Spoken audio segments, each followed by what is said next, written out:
안녕하세요. 산들기 김영건입니다. 자, 5차식 은하에 대해서 설명하도록 하겠습니다. 은하는 사실 내용이 별로 없으니까 좀 차근차근 진행을 하도록 합시다.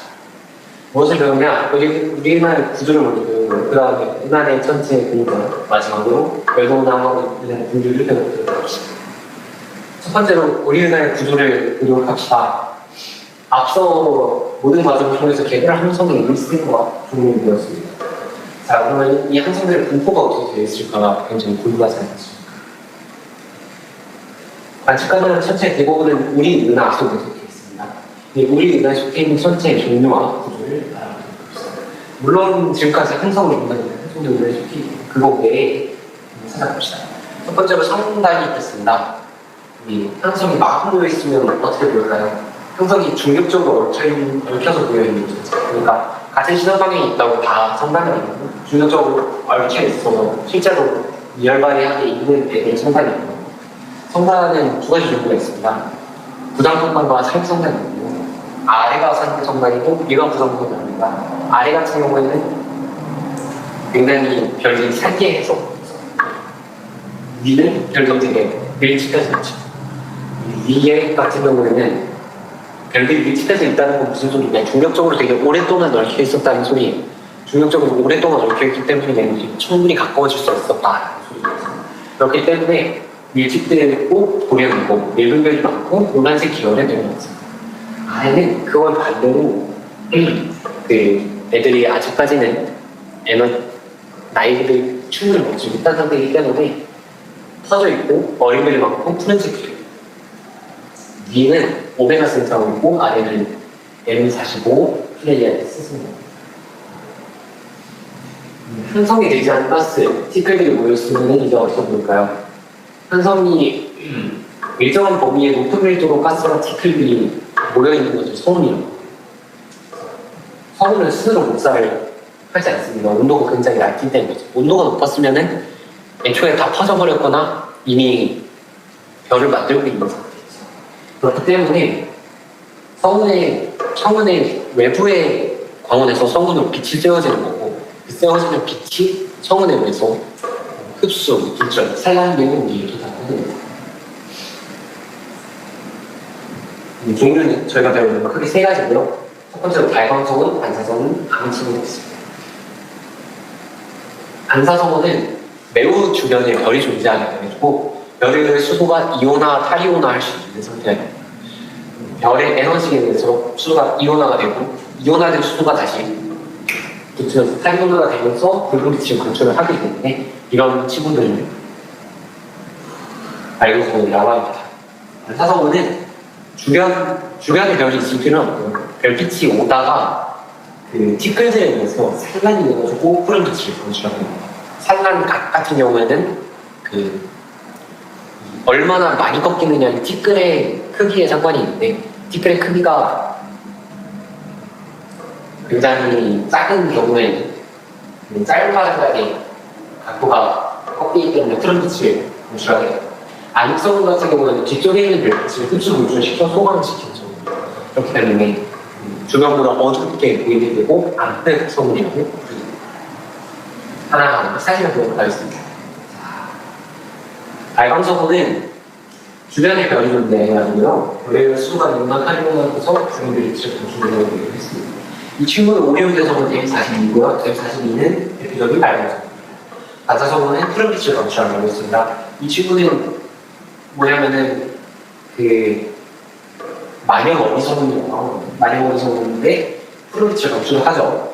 푸른 빛을 방출을 하고 마녀 코 있고 입이 있고 머리 있고 예쁘죠. 그리고 암흑성운은 뒤쪽에 있는 별빛을 분출시켜 소광시킨다고 했습니다. 이거는 많이 봤겠죠. 말벌성운이고요. 말벌성운은 실제로 어디냐면은 오리온 성단에 허리춤증이 있습니다. 성운 외에도 별과 별 사이에는 먹이와 티끌이 항상 존재합니다. 존재하지 않을 이유가 없죠. 존재하고 이 성광물질이라는 겁니다. 이 성광물질의 밀도에 의해서 별빛이 이온이 흡수되는 물질로 나가게 됩니다. 이 성광물질이 아무리 적든 많든 결론적으로 우주는 엄청 크고 방대하기 때문에 아무리 적다고 해도 큰 기간 동안 누적이 되는 유인력 결과를 나타내는 이러한 미국이 지금 흡수되면서 도달하는 선반 소광이라고 하고요. 에너지가 높은 빛일수록 흡수가 잘 되겠죠. 상호작용을 많이 일으킬 수 있으니까 흡수가 잘 일어나게 되고, 이로 인해서 지구에 도달하는 빛은 원래 별빛보다 붉은 빛을 많이 포함하게 됩니다. 푸른 빛은 덜 도달하고 붉은 빛을 그대로 도달하게 되는 거죠. 이를 적색과 레드닝이라고 합니다.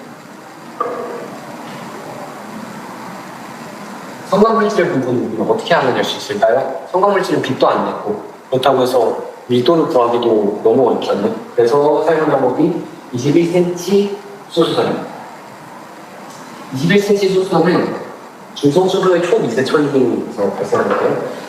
우주에는 수소가 굉장히 많고, 그렇기 때문에 성광물질도 수소가 대부분입니다. 그렇기 때문에 이 중성수소에서 일어나는 그런 깨고 인한 에너지를 관측을 하게 되겠습니다.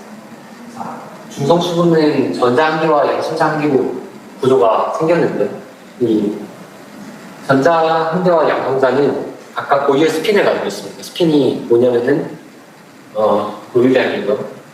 이 스핀이 같은 방향에 있다가 전자가 플립돼가지고 다른 방향이 되면은 이게 에너지가 안정화되면서 복사를 감출하게 됩니다.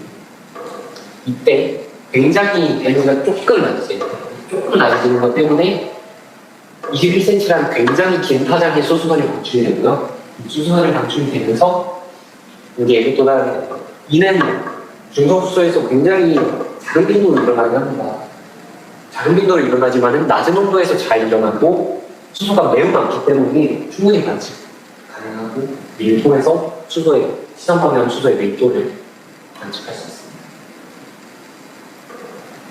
자, 우리은하의 구조는 다음과 같이 생겼습니다. 우리가 별을 관찰을 하고 순간을 관찰을 하고 그 순간물질의 밀도를 관찰을 하면서 이 우주 전체에 점점점점들을 찍어가지고 밀도를 나타냈습니다.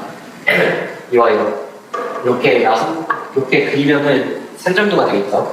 이 3점도를 기준으로 여러 점점점점을 그려서 나선팔을 그릴 수 있어요.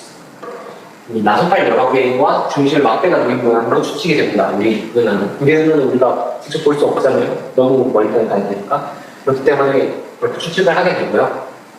이러한 추측은 이미지로 나타내는 것이 우리은하의 이미지. 우리은하의 이미지는 다 추측으로 일어나는 겁니다. 자, 우리은하는 중앙팽대고 원반 해일동을 보존하고 있습니다.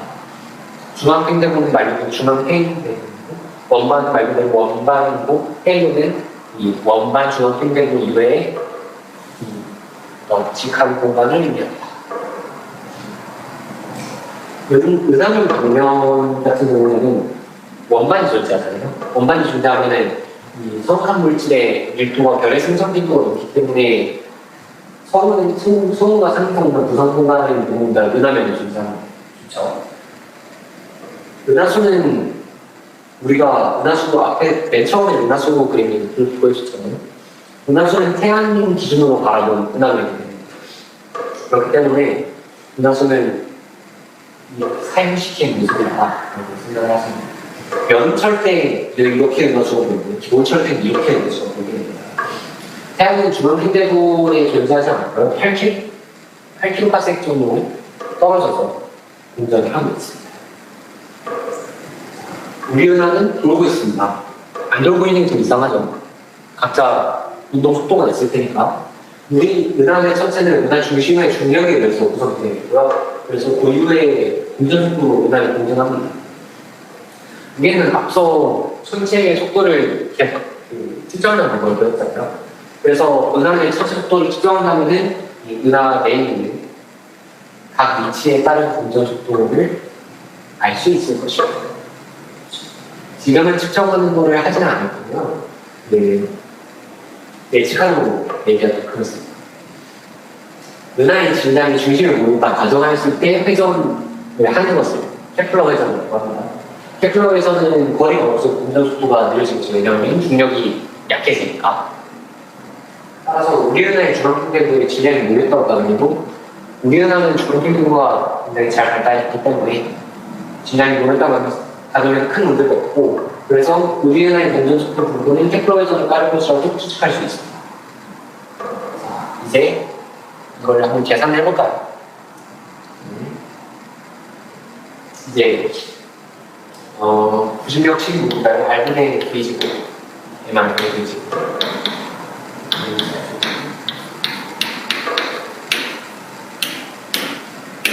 이렇게 날리면은 R도 하나씩 날릴 수 있죠?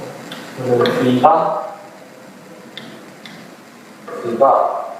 R에 마이너스 2분의 1을 그냥 그래서 R분이라고 표현을 하면은 이렇게 나타나겠죠. 루트 R분의 1꼴. 근데 조금만 더 생각을 해보면은 중앙 힘내고 내에 있는 물체는 정말 따를 필요가 없어요. 특히 딱 중앙에 있는 물체는 없겠죠. 그러면은 이렇게 증가하다가 어느 순간 이렇게 같이 수렴을 하는 모양이 되겠죠. 따라서 우리가 예상을 할 수 있는 케플러 회전과 중앙 팽대부의 크기를 고려한 형태는 이렇게 형태가 그려지게 되겠습니다.